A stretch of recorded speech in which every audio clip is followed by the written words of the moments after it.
In our lesson today, we're going to have practice using the percent equation. Remember that the percent equation says that part is equal to a percent times the whole value. Okay, the part is equal to a percentage of the whole value. And in our first example, it says that the basketball team statistician tracked the shots Emily made and the shots that she missed during the last game. What percent of the attempted shots did she make? Okay, so if I look at my legend right here, I see the different colored dots here. The green dots are the shots that Emily made, while the pink dots are the ones that she missed. We want to know what percent of the attempted shots did she make. Remember that we always find a percent of the whole. Okay, so in this case, where it says percent of the attempted shots is going to have to be the whole number. Okay, so if we put this down here, if we count up all the dots that are on there, 1, 2, 3, 4, 5, 6, 7, 8, 9, 10, 11, 12, 12 is the whole value. All right, Emily attempted 12 shots. What percent did she make? We don't know what the percent is, but I'll use R for the rate, R times 12. And the part that she made, well, that's the green ones, 1, 2, 3, 4, 5, 6, 7, 8, 9. Emily made 9 out of the 12 shots that she attempted. So that's the part that she made. 9 equals R times 12. To figure out this rate, we're going to have to isolate the variable by dividing each side by 12. Okay, since R was being multiplied by 12, we just divide by 12. Well, 12 divided by 12 here on the right is 1, leaving us with R. And if you do 9 divided by 12, that gives you 75 hundredths. 75 hundredths, but as a percentage, that would be 75%. Okay, so we can say that Emily made 75% of her shots. Emily made 75% of her shots.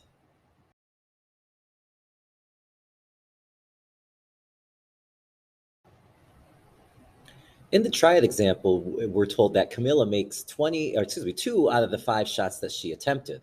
Is the percent of shots she made more than, less than, or the same as Emily's percent of shots? Okay, so again, Camilla made 2 out of the 5 shots she attempted.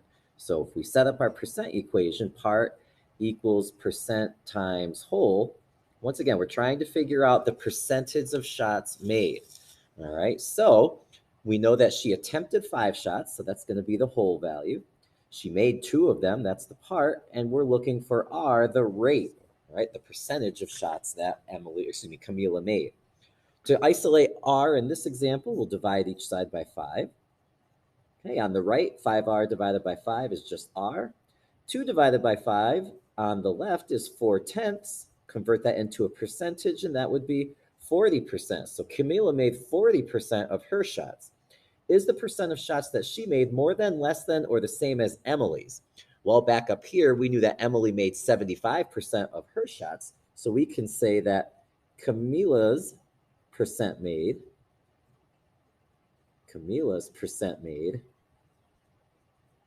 is less than Emily's percent made.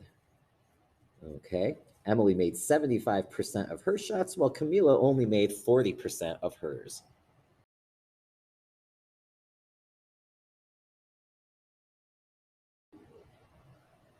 In example 1, we're told that a plan to expand Megan's room will make the length of her room 175% of the current length. If the current length of the room is 4 meters, what will be the new length of her room? So we're going to use our percent equation. So let's start out by writing that the part equals the percent times the whole value. And again, remember, we always find a percentage of the whole. Okay, up here, it says it's going to be 175% of the current length. Okay, so that means that the current length is going to have to be the whole value. Percent of the whole. The current length is the whole value. Well, the current length of the room is 4 meters, so we'll go ahead and substitute that in for the whole. And for the percent here, all right, the new room is going to be 175% the length. Okay, convert 175% into a decimal, move that decimal point back once, twice, and you get 1 and 75 hundredths. So that's what we're going to use for the rate. And we multiply those together to get P the part. Okay, so as discussed about in an earlier lesson, if you take the whole and multiply it by a percentage more than 100%, the part should be bigger than the whole. So when we go ahead and do this multiplication, 1 and 75 hundredths times 4, we're going to get a value of 7. And that means that the new length of the room, is 7 meters. Okay, so we've expanded the length of the room from 4 meters to 7 meters.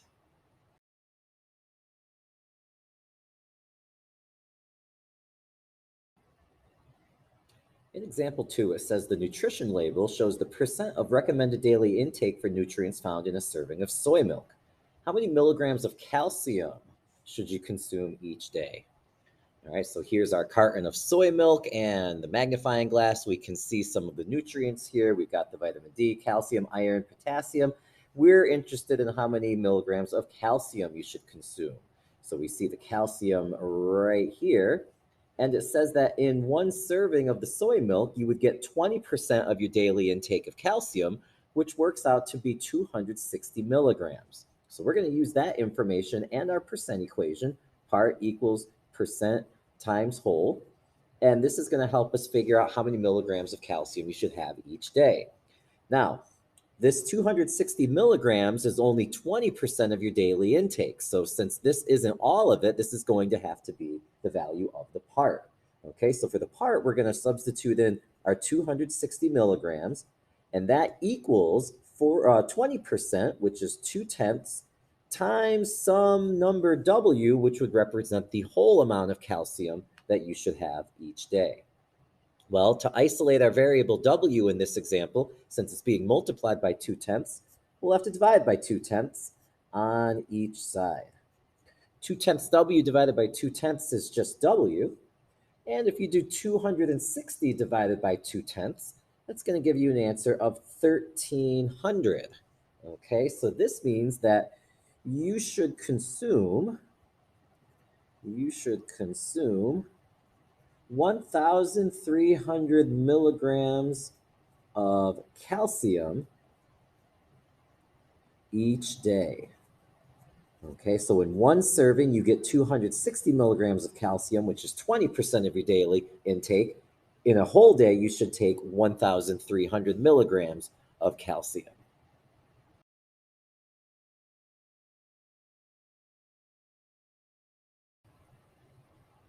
In our triad example, it asks, what is the recommended amount of iron needed each day? Round your answer to the nearest milligram. Okay, so what we're going to need to do is look at our label again and find the iron. So let me bring in the label again, and here's our picture. And this time we're looking for the iron, which we see right here. Okay, in one serving of soy milk, you get 45% of your daily intake of iron, which is 8 milligrams. Okay, so we're going to use that data in our percent equation. So we'll start by writing part equals percent times whole. And once again, they said that in one serving, you would get 45% of your daily intake of iron. 45% as a decimal is 45 hundredths. And that 45% came out to be 8 milligrams, which is only part of the amount of iron that you need each day. So 8 equals 45 hundredths times some number W, which is going to represent your total daily intake of iron. So in order to get our value of W, since it's being multiplied by 45 hundredths, we'll have to divide by 45 hundredths in order to isolate the variable. 45 hundredths W divided by 45 hundredths is just W. If you type in 8 divided by 45 hundredths, all right, well, you're going to get a repeating decimal. All right, let's punch that into our calculator. 8 divided by 45 hundredths. All right, we get 17, and notice that the 7 in the tenths place repeats. Okay, I know there's an 8 there, but this is a repeating decimal. All right, this is 17 and 7/10 repeated. 17 and 7/10 repeated. Okay, Now, our question said to round the answer to the nearest milligram. So we have to say that this number, 17 and 7/10, is approximately to the nearest whole number. Well, that 7 is going to round us up to about 18. Okay, so we should say that you should consume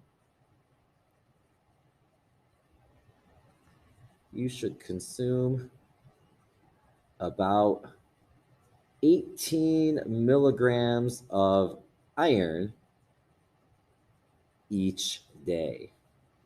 Okay, so to the nearest whole number, you should consume about 18 milligrams of iron each day.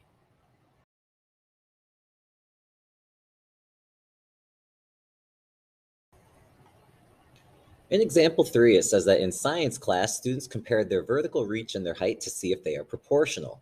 Maria is 60 inches tall and can reach 75 inches high. What percent of her total vertical reach is her height? So we'll be using our percent equation. We'll start by writing part equals percent times whole.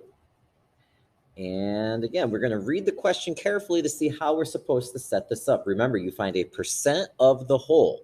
The question says, what percent of her total vertical reach? What percent of her total vertical reach is her height? You always find a percent of the whole. So her vertical reach is going to be the whole value, percent of her vertical reach. So she can reach vertically 75 inches high. That is going to be the whole value.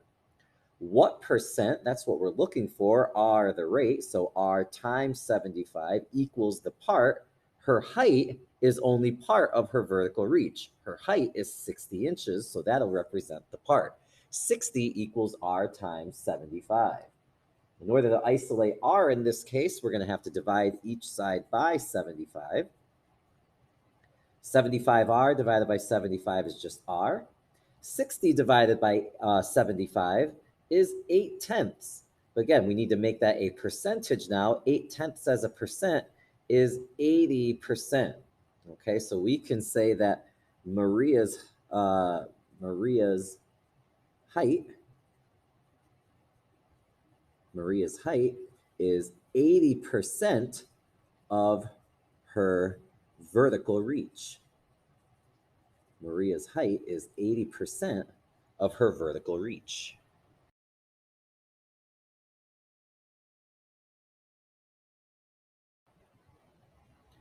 In our triad example, we're told that an elephant weighs 15,000 pounds on Earth and 2,500 pounds on the moon. Assuming that the weights are proportional, what percent of its weight on Earth is its weight on the moon? So once again, we'll start by writing our percent equation. Part equals a percentage of the whole value.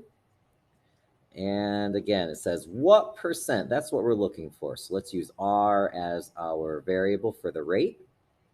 Okay, we always find a percent of the whole. What percent of its weight on Earth? Okay, so the weight on Earth is going to be the whole value, percent of the whole. Okay, so the weight on Earth is 15,000 pounds. That means the weight on the moon is going to be the part, which is 2,500 pounds. Okay, well, in order to isolate R in this example, we're going to have to divide each side by 15,000. Divide each side by 15,000. 15,000 R divided by 15,000 is R. And if you punch 2,500 divided by 15,000 into your calculator, there's your decimal. You get 16 hundredths, but notice that that 6 repeats.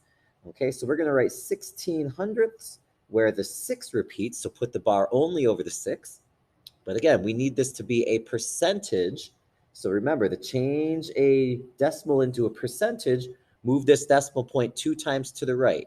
Once, twice, our decimal point would be here now, so it would be 16, and notice that that 6 is still repeating.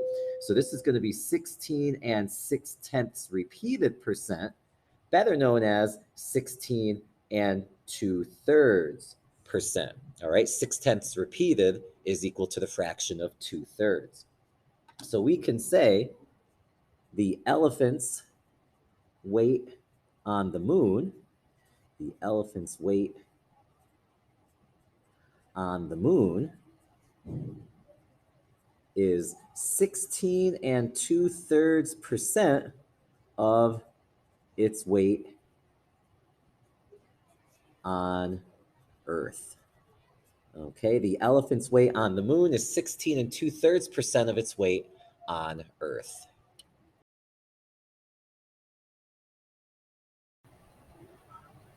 In example 4, it says that many states have a meal tax that is proportional to the total spent on food and beverage. In one state, the meal tax is 8 and 44/100%. How much tax will a customer pay if the food and beverage total is $54? So let's use our percent equation. Part equals percent times whole. Okay. The meal tax is 8 and 44/100%.